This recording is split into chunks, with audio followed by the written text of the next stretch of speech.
I'm Kaitlin Roberson, and my company is Cacti Therapeutics. So we're an early stage, small molecule pain drug development company. So my background's actually in the humanitarian field. So I worked with the refugee population for a number of years, and I saw the correlation with PTSD and chronic pain, or trauma and chronic pain.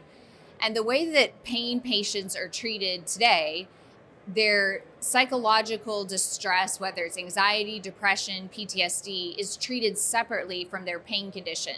So you might see a psychiatrist for your depression, anxiety, and then you would see your neurologist or your pain management doctor for an analgesic to treat the pain.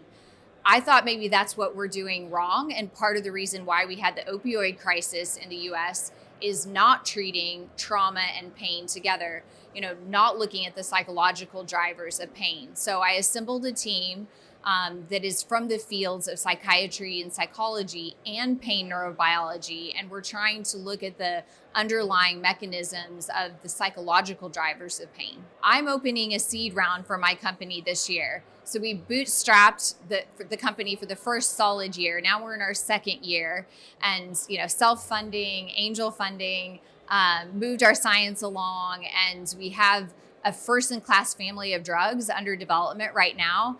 But we're ready for that seed round so that we can advance a candidate to the clinic. Here at the Bullpen at Bio 2024 has been great. I'm here meeting other founders, learning from their experiences. It's a really collaborative group where we work together to find the right partners, scientists to complete our teams, contract research organizations to do our experiments, investors, of course. Many of us have survived the last 2 years in this tough funding market. And now we're looking for, some people are raising late stage and even doing like mergers, acquisition, licensing deals. As a startup, I'm, looking for the seed funding, so early stage investment.